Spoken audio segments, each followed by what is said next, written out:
Muy buenas y bendecidas noches, señores. Bienvenidos, Padre. Gracias por este día que nos has regalado. Gracias por tu misericordia. Gracias por tu provisión, Señor, por las fuerzas que nos das diariamente a levantarnos.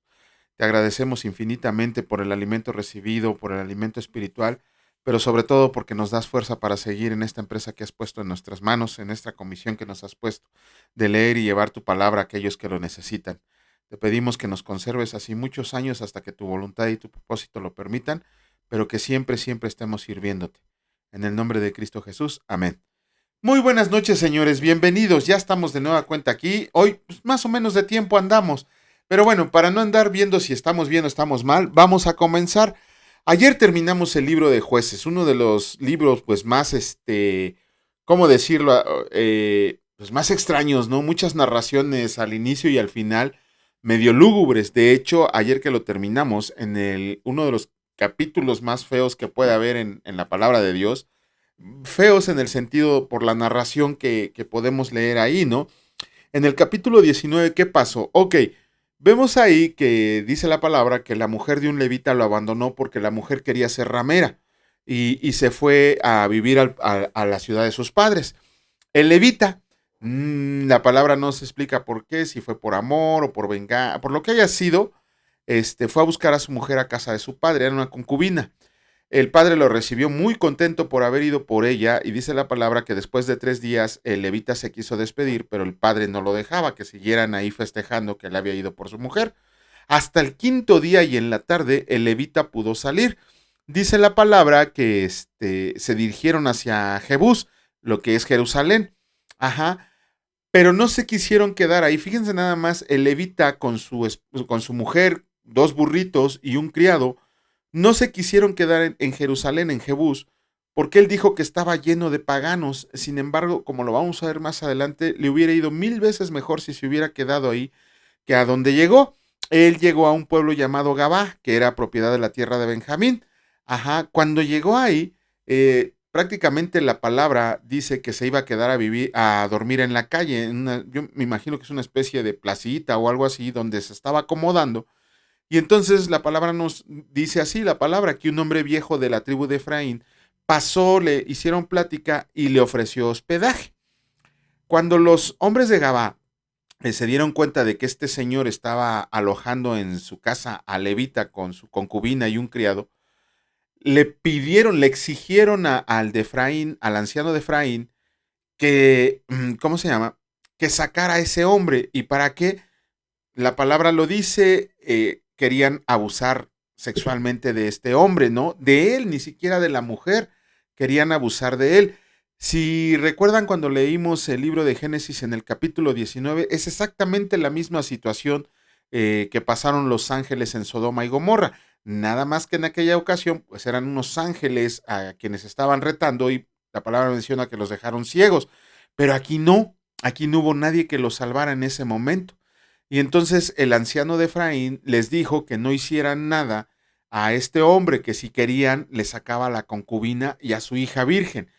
¿Por qué hizo este ofrecimiento? Dos cosas. En esos tiempos la mujer no era valorada, era un objeto más, una posesión más. Sin embargo, ellos tenían en más alta estima el dar un buen hospedaje a las personas que tenían en su casa, sin importar lo que pasara con las mujeres. Ajá. Cuando se las ofreció estos cuates de Gabá, dijeron que no, que sacara a Levita. Y en eso estaban cuando el Levita, temiendo por su vida, cobardemente sacó a su mujer, sacó a la concubina para que hicieran con ella lo que quisieran. La palabra nos narra que toda la noche estuvieron abusando de ella. Obviamente después de ese trauma, después de ese shock, dice la palabra que llegó hasta la puerta de la casa y ahí murió. Aquí hay que tener mucho cuidado. ¿Por qué? Si la mujer no hubiera decidido volverse ramera, ninguna de estas situaciones, y hubiera huido de su casa, ninguna de estas situaciones hubiera pasado. Ojo, no estamos justificando ni la actitud de Levita, ni la actitud de los benjaminitas de Gabá. Por supuesto que ellos son responsables de lo que hicieron, de la narración tan fea. uno por cobarde que sacó a su mujer para que hicieran con ella lo que quisieran, y los otros depravados sexualmente que querían violar al hombre. De hecho, aquí nos damos cuenta que Dios aborrece la homosexualidad. De hecho, si Dios lo que quiere es que todos procedan al arrepentimiento, también hay ciertas actitudes que el Señor no va a perdonar por más que le busquen y le rebusquen. La palabra de Dios, tanto en el Antiguo como en el Nuevo Testamento, tiene un castigo muy severo a la actitud homosexual. Lo podemos leer en en Sodoma y en Gomorra, y lo leemos aquí en este relato. Pero bueno, también la mujer, si no hubiera huido, si no hubiera querido vivir como ramera, ninguna de estas situaciones hubiera estado en la palabra del Señor. No se justifica, acuérdense, me van a decir después que yo lo justifico. No, no se justifica para nada, absolutamente para nada, la actitud de los benjaminitas ni la actitud de levita. Además, también tenemos que ver aquí una muestra muy clara de que el pecado paga, pero paga sin misericordia. Eso es lo que tenemos que aprender en ese momento. Cuando el levita recogió a su mujer, dice que se fue a su casa muy enojado. Y cuando llegó, partió, destazó a su mujer en 12 pedazos, y cada uno de esos pedazos lo envió a una de las tribus de Israel. Todo Israel, dice la palabra, que nunca había pasado nada semejante, y se indignó totalmente. Con eso empezamos el capítulo 20, donde dice que todas las tribus de Israel, obviamente a excepción de la de Benjamín, se reunieron en Mizpa. Déjenme cerrarle porque está entrando el airecito frío. Ahora sí. Se reunieron en Mizpa y exigieron a la tribu de Benjamín que entregara a los hombres malvados que habían hecho esta acción. Obviamente los de benjaminitas se negaron. ¿Por qué? No lo sabemos, quizá porque eran sus paisanos, quizá porque todos eran así, porque en esos tiempos, recuerden, cada quien hacía lo que quería. Sin embargo, al negarse los benjaminitas, se inició una guerra civil. Ajá. Vemos ahí que el ejército de las tribus de Israel era de 400,000, y de los de la tribu de Benjamín solo eran 26,700. Pero cuando marcharon a la guerra, dice que los de Benjamín, en dos batallas que tuvieron, acabaron con cerca de unos 40,000 50,000 hombres, no recuerdo el dato exacto, y con eso estaban muy confiados en que ellos iban a ganar. A la tercera vez que los de Israel, las tribus de Israel, le clamaron al Señor, idearon un plan, una estrategia para que sacar a los de Benjamín y poderlos acabarlos. Y sucedió así. ¿Cómo se llama? Recuerden que el ejército de Benjamín era de 26,700 hombres que quedaban, ¿no? De esos 26,700 hombres en la tercera batalla, cuando sacaron a los de Benjamín, quemaron sus ciudades, acabaron con sus mujeres, ancianos y niños, y empezaron a pelear con los de Benjamín, la palabra del Señor dice que solamente quedaron 600 hombres que se refugiaron en la peña de Rimón. De 26,700 hombres que eran, solamente quedaron 600. Ajá. Si ese remanente de Benjamín no hubiera sobrevivido, nos hubiéramos perdido de medio Nuevo Testamento. ¿Por qué? Porque Pablo desciende de la tribu de Benjamín. Ya en el capítulo 21 nos dice que las tribus de Israel sintieron remordimiento por lo que había pasado con la tribu de Benjamín, que casi estaba exterminada. Y ellos decían, ¿cómo es posible que uno de nuestros hermanos se vaya a perder? Ellos habían hecho un juramento de que ellos no les iban a dar ninguna de sus hijas, ninguna de sus mujeres a los de Benjamín. La solución que encontraron a mí me llama más la atención porque dice la palabra que pasaron lista a su ejército y se dieron cuenta que la gente de un pueblo que se llamaba Jabes Galaad no habían ayudado en la guerra. Por lo tanto, ellos tomaron la decisión de solucionar el problema de hacer crecer a la tribu de Benjamín, arrasando con el pueblo de Jabes Galad. Y después de que borraron del mapa a Jabes Galad, solamente rescataron a 400 doncellas que no habían conocido varón y se las entregaron a los de la tribu de Benjamín para que volvieran a hacer crecer su tribu. Ajá, pero todavía faltaban mujeres y ellos decían, ¿de dónde las vamos a sacar? La otra solución que se les ocurrió es que se acercaba una fiesta anual, probablemente era la fiesta de los tabernáculos. Entonces ellos les mandaron a decir a los de Benjamín, a los que quedaban sin mujer, que cuando las mujeres fueran a la fiesta a bailar, que las iban a hacer pasar por un sendero solitario, y que donde encontraran a estas mujeres, que las raptaran, que se las llevaran como lo hacían en los pueblos antiguos, ¿no? Y ¿cómo se llama? Y pues así le hicieron los de Benjamín. Nada más nos llama la atención las dos soluciones que pusieron las tribus de Israel, ¿no? Acabar totalmente con un pueblo, totalmente lo borraron del mapa a Jabes Galaad, y permitir que secuestraran a sus hijas y a sus mujeres, ¿no? O sea, no sabemos si salió más caro el remedio que la enfermedad. Todo el libro de Jueces y esta historia que acabamos de leer no refleja más que la calidad moral y religiosa que en esos momentos se vivía en Israel. Y esto es solo un relato que se recopiló en la palabra de Dios. No queremos ni imaginarnos cómo estaban las demás tribus, de tal palo, tal astilla, ¿no? Es increíble todo lo que hubiera pasado en ese tiempo, ¿no? De hecho, el libro de Jueces culmina con la frase de que en esos días no había rey ni juez en Israel, y cada uno hacía lo que quería. Imagínense nada más, un pueblo, una nación totalmente sin ley, haciendo lo que ella quisiera. Pero bueno, con eso terminamos el libro de Jueces el día de ayer. El libro que sigue en nuestra lectura es el libro de Ruth. Y antes de comenzar con la lectura, porque hoy nos tenemos que aventar los 4 capítulos que conforman el libro de Ruth, vamos a dar una pequeña introducción al libro de Ruth, como siempre lo hacemos. Bueno, luego me atraso, ¿no? ¿Cuál es el nombre de Ruth en hebreo? En hebreo se pronuncia Rot y significa amiga. Eso es lo que significa el nombre de Ruth, amiga. Ok, ¿quién es el autor de este libro?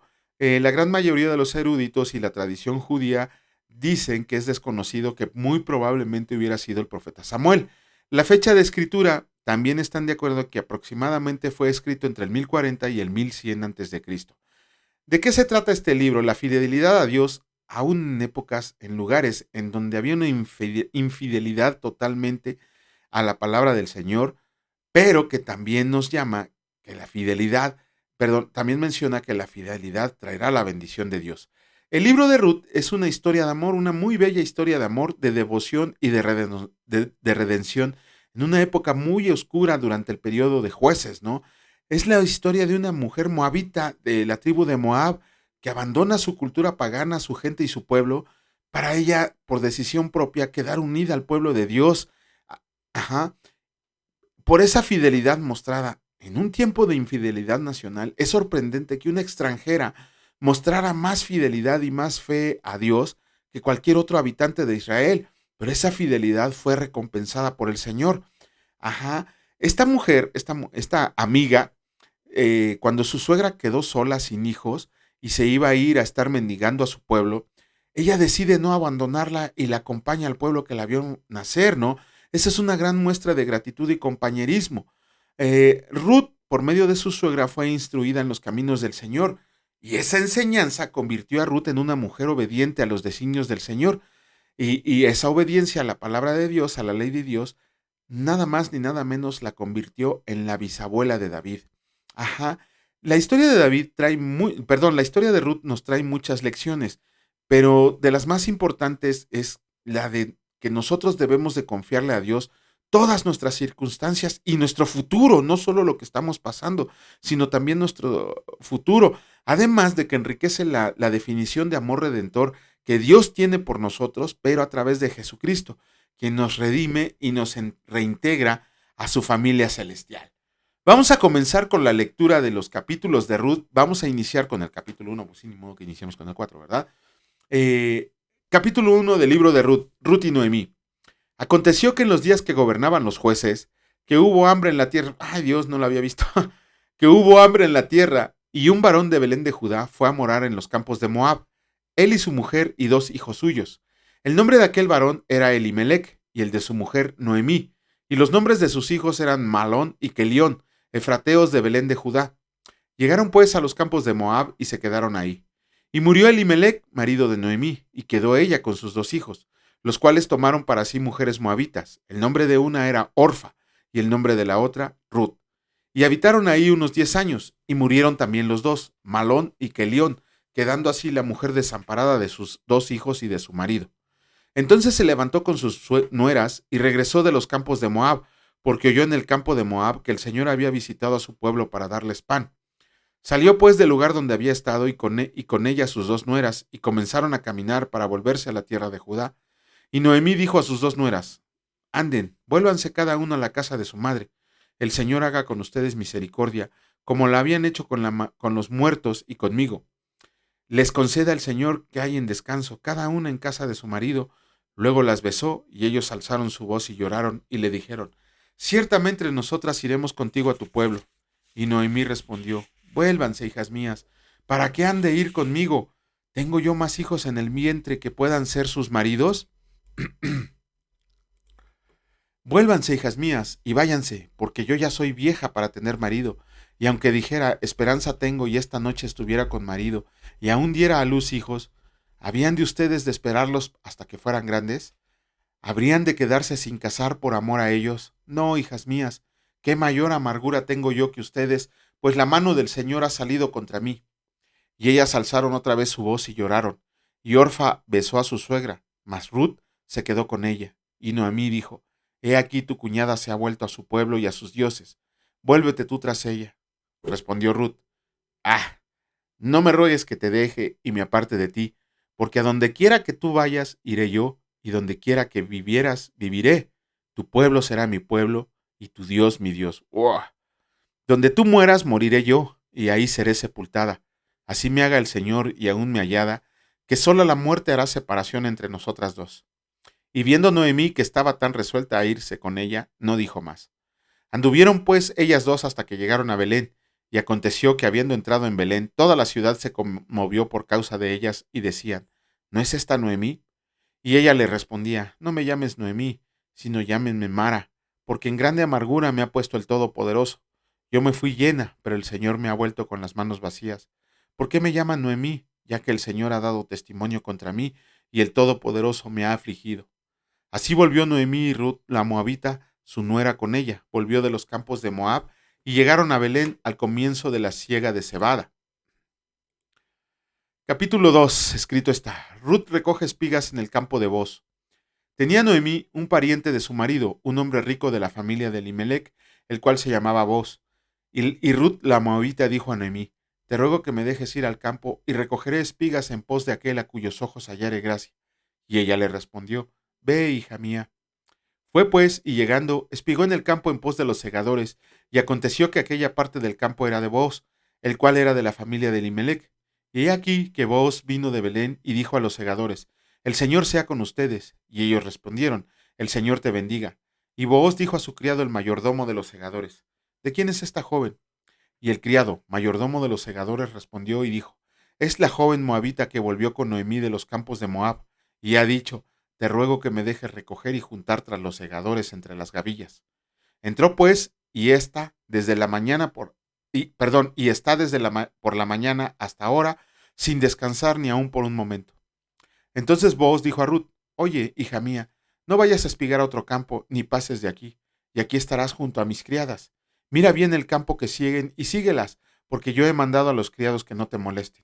Y cuando tengas sed, ve a las vasijas y bebe del agua que sacan los criados.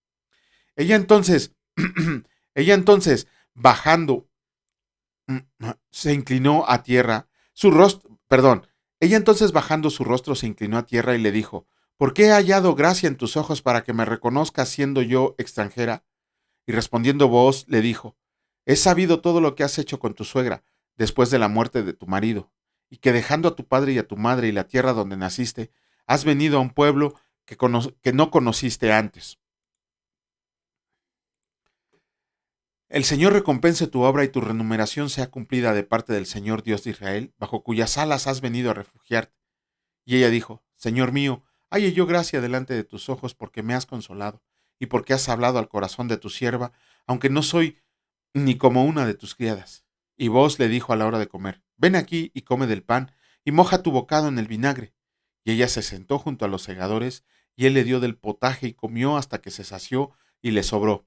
Luego se levantó para espigar, y Booz mandó a sus criados diciendo: Que recoja también espigas entre las gavillas y no la avergüencen, y dejarán también caer para ella algo de los manojos y la dejarán para que lo recoge y no la reprendan. Espigó pues en el campo hasta la noche y desgranó lo que había recogido, y fue como un efa de cebada y lo tomó y se fue a la ciudad. Y su suegra vio lo que había recogido, sacó también luego lo que había sobrado después de haber quedado saciada y se lo dio, y le dijo a su suegra, ¿dónde has espigado hoy y dónde has trabajado? Bendito sea el que te ha reconocido. Y contó ella a su suegra con quien había trabajado y dijo, el nombre del varón con quien hoy he trabajado es Booz. Y dijo Noemí a su nuera, sea el bendito del Señor, pues no que no ha rehusado a los vivos la benevolencia que tuvo para con los que han muerto. Después le dijo Noemí, nuestro pariente es aquel varón y uno de los que pueden redimirnos. Y Ruth la moabita dijo, además de esto me ha dicho, júntate con mis criadas hasta que hayan acabado toda mi siega. Y Noemí respondió a Ruth su nuera, mejor es, hija mía, que salgas con sus criadas y que no te encuentren en otro campo. Estuvo pues junto a las criadas de Booz espigando hasta que se acabó la siega de la cebada y la del trigo, y vivía con su suegra. Capítulo 3. Escrito está. Ruth y Booz en la era. Después le dijo su suegra Noemí, hija mía, ¿no he de buscar hogar para ti para que vaya bien? ¿No es Booz nuestro pariente con cuyas criadas tú has estado? He aquí que él avienta esta noche la parva de las cebadas. Te lavarás, pues, y te ungirás, y vistiéndote tus vestidos irás a la era, mas no te darás a conocer al varón hasta que él haya acabado de comer y de beber. Y cuando él se acueste, notarás el lugar donde se acuesta e irás y descubrirás sus pies y te acostarás ahí, y él te dirá lo que hayas de hacer. Y ella respondió, haré lo que tú me mandes. Descendió pues a la era e hizo todo lo que su suegra le había mandado. Y cuando Booz hubo comido y bebido y su corazón estuvo contento, se retiró a dormir a un lado del montón. Entonces ella vino calladamente y le descubrió los pies y se acostó. Y aconteció que a la medianoche se estremeció aquel hombre y se volvió. Y he aquí, una mujer estaba acostada a sus pies. Entonces él dijo, ¿quién eres? Y ella respondió, yo soy Ruth, tu sierva. Extiende el borde de tu capa sobre tu sierva, por cuanto eres pariente cercano. Y él dijo, bendita seas tú del Señor, hija mía, has hecho mejor tu prostera bondad que la primera, no yendo en busca de los jóvenes, sean pobres o ricos. Ahora pues, no temas, hija mía, yo haré contigo lo que tú digas, pues toda la gente de mi pueblo sabe que eres mujer virtuosa. Y ahora, aunque es cierto que yo soy pariente cercano, con todo eso hay pariente más cercano que yo. Pasa aquí la noche y cuando sea de día, si él te redime, bien, redímate. Mas si él no te quisiera redimir, yo te redimiré, vive el Señor. Descansa, pues, hasta la mañana. Y después que durmió a sus pies hasta la mañana, se levantó antes que los hombres pudieran reconocerse unos a otros, porque él dijo, no se sepa que vino mujer a la era. Después le dijo, quítate el manto que traes sobre ti y tenlo. Y teniéndolo ella, él midió 6 medidas de cebada, y se las puso encima, y ella se fue a la ciudad. Y cuando llegó a donde estaba su suegra, ésta le dijo, ¿qué hay, hija mía? Y le contó ella todo lo que con aquel varón le había acontecido, y dijo, estas 6 medidas de cebada me dio, diciéndome, a fin de que no vayas a tu suegra con las manos vacías. Entonces Noemí dijo, espérate, hija mía, hasta que sepas cómo se resuelve el asunto, porque aquel hombre no descansará hasta que concluya el asunto de hoy. Ay, libro de Ruth, capítulo 4, escrito está, Booz se casa con Ruth. Booz subió a la puerta y se sentó ahí, y he aquí pasaba aquel pariente de quien Booz había hablado, y le dijo, fulano, ven acá y siéntate. Y él vino y se sentó. Entonces él tomó a 10 varones de los ancianos de la ciudad y dijo, siéntense aquí, y ellos se sentaron. Y luego dijo al pariente Noemí, que ha vuelto al campo de Moab, vende una parte de las tierras que tuvo nuestro hermano Elimelech, y yo decidí hacértelo saber, y decirte que la compres en presencia de los que están aquí sentados y de los ancianos de mi pueblo. Si tú quieres redimir, redime, y si no quieres redimir, decláramelo para que yo lo sepa, porque no hay otro que redima sino tú, y yo después de ti. Y él respondió, yo redimiré. Entonces replicó Booz, el mismo día que compres las tierras de mano de Noemí, debes tomar también a Ruth la moabita, mujer del difunto, para que restaures el nombre del muerto sobre su posesión. Y respondió el parente, no puedo redimir para mí, no sea que dañe mi heredad. Redime tú, usando de mi derecho, que yo no podré redimir. Había ya desde hace tiempo esta costumbre en Israel tocante a la redención, y al contrario que para la confirmación de cualquier negocio, el uno se quitaba el zapato y lo daba a su compañero, y esto servía de testimonio en Israel.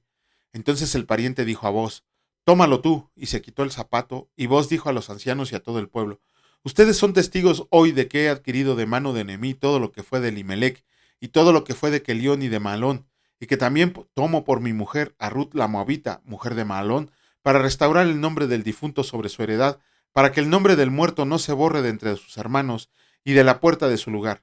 Ustedes son testigos hoy. Y dijeron todos los del pueblo que estaban a la puerta con los ancianos: testigos somos. El Señor haga a la mujer que entre a tu casa como a Raquel y a Lea, las cuales edificaron la casa de Israel, y tú seas ilustre en Efrata, y seas de renombre en Belén, y sea tu casa como la casa de Fares, el que Tamar dio a luz a Judá, por la descendencia que de esa joven te dé el Señor.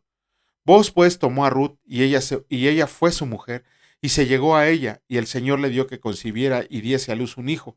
Y las mujeres decían a Noemí: loado sea el Señor, que hizo que no te faltara hoy pariente, cuyo nombre será celebrado en Israel, el cual será restaurador de tu alma y sustentará tu vejez.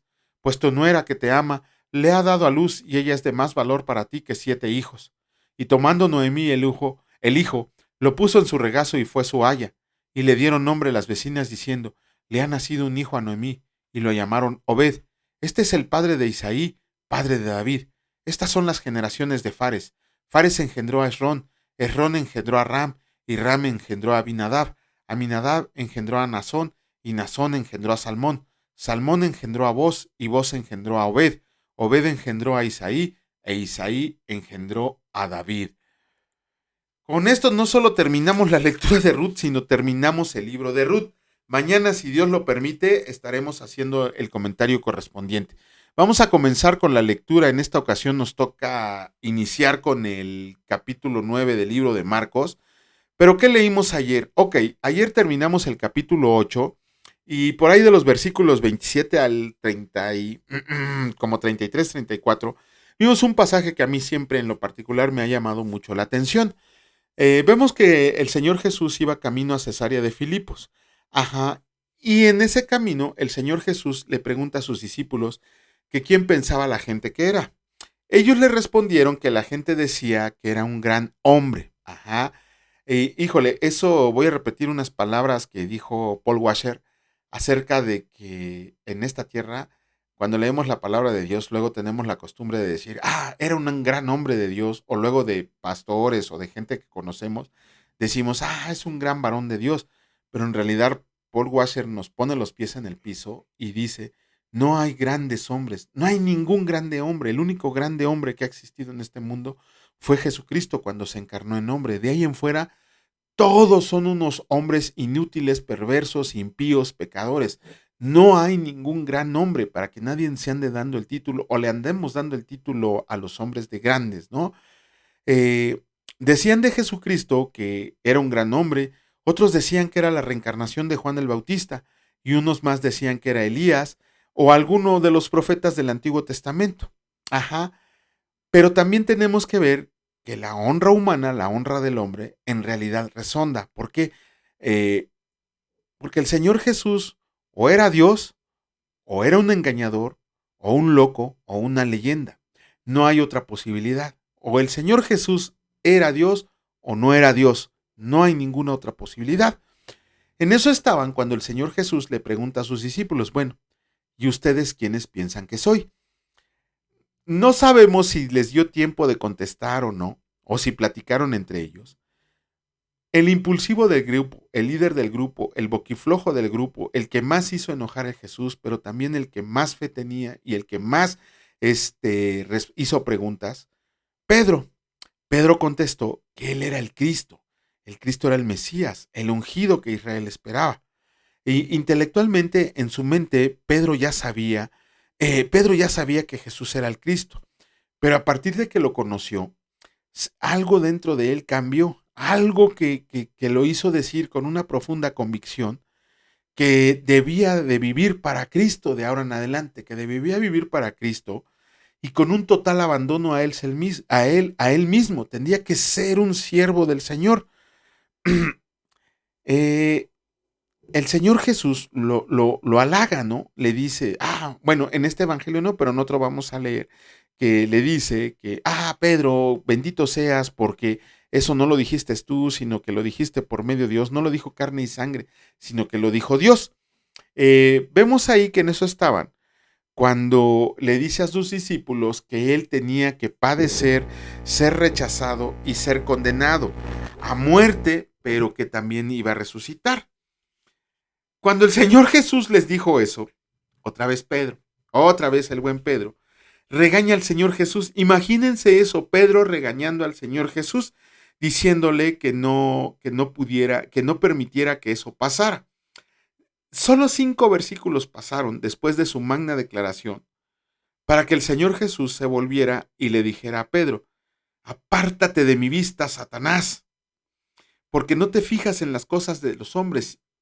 Perdón, no, tú te fijas en las cosas de los hombres y no te fijas en las cosas de Dios. ¿Qué le estaba diciendo el Señor a Jesús a Pedro? No lo estaba acusando, por supuesto que no lo estaba acusando de ser Satanás. Tampoco le estaba diciendo que Satanás estuviera poseso de Pedro. Ajá. Le estaba diciendo que Pedro en ese momento estaba hablando como Satanás, porque Satanás quería entorpecer el camino del Señor. Ajá. Les explicó y le explicó que él tenía que morir para que todos ellos pudieran ser salvos. Pero no solo Pedro y los discípulos, sino todos nosotros. Obviamente Pedro, en su impulsividad, en ese amor que ya sentía por Jesucristo, él quería que no pasara por nada de eso. Pedro tenía una costumbre, y no hay ningún erudito, conocedor o comentarista bíblico que también nos lleve la contraria en el sentido de decir que Pedro era el más boquifloco. Antes de pensar decía las cosas. Y eso hizo que regañara al Señor Jesús, que Pedro regañara al Señor Jesús. Entonces, por eso el Señor le dijo: quítate de mi vista, Satanás. En realidad no le estaba diciendo a Pedro que fuera Satanás o que estuviera poseído por Satanás. Entonces le dijo que estaba hablando como Satanás hubiera hablado, diciéndole: eso lo hubiera dicho Satanás, ¿para qué lo dices tú? Yo tengo que pasar esto para que tú, estos discípulos, los que van a creer en mí y los que vendrán, pudieran ser salvos. A eso se refería Jesucristo.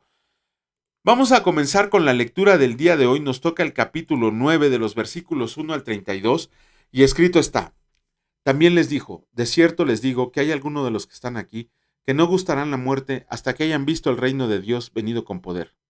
La transfiguración. 6 días después Jesús tomó a Pedro, a Jacobo y a Juan y los llevó aparte solos a un monte alto y se transfiguró delante de ellos. Y sus vestidos se volvieron resplandecientes, muy blancos como la nieve, tanto que ningún lavador en la tierra los puede hacer tan blancos. Y les apareció Elías con Moisés, que hablaban con Jesús. Entonces Pedro dijo a Jesús: Maestro, bueno es para nosotros que estemos aquí y hagamos 3 enramadas, una para ti, otra para Moisés y otra para Elías, porque no sabía de lo que hablaba, pues estaban espantados. Entonces vino una nube que les hizo sombra, y desde la nube una voz que decía: Este es mi Hijo amado, a él escuchen. Y luego, cuando miraron, no vieron más a nadie consigo, sino a Jesús solo. Y descendiendo ellos del monte les mandó que a nadie dijeran lo que habían visto, sino cuando el Hijo del Hombre hubiera resucitado de los muertos. Y guardaron la palabra entre sí, discutiendo qué sería aquello de resucitar de los muertos. Y le preguntaron diciendo: ¿por qué dicen los escribas que es necesario que Elías venga primero? Respondiendo él, les dijo: Elías a la verdad vendrá primero y restaurará todas las cosas.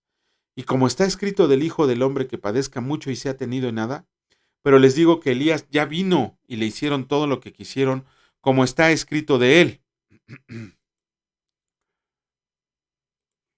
Jesús sana a un muchacho endemoniado.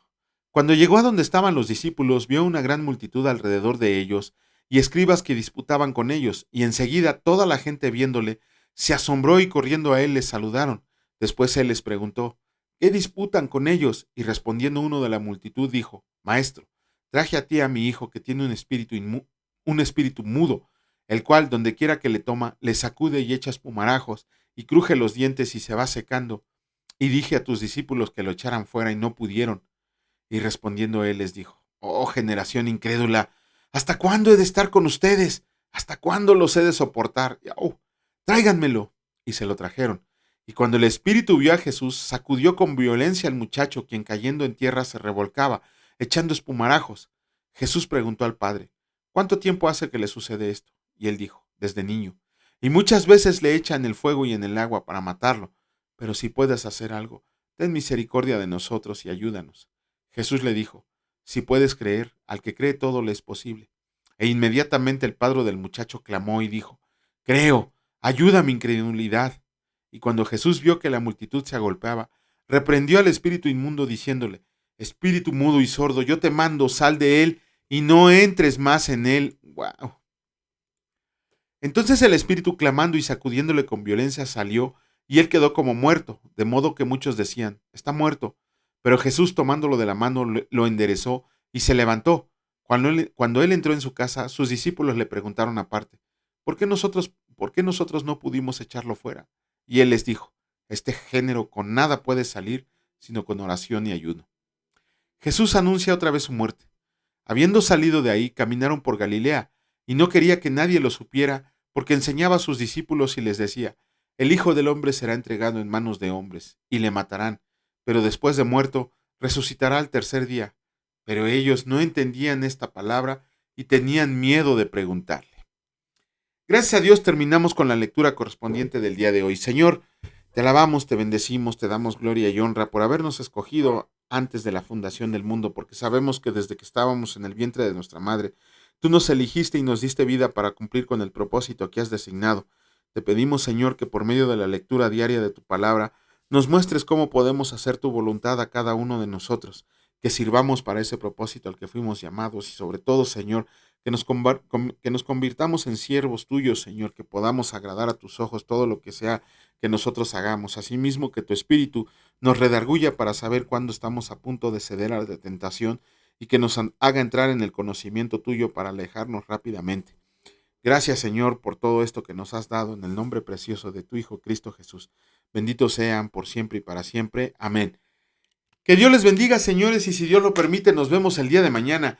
Cuídense mucho, descansen, hasta luego.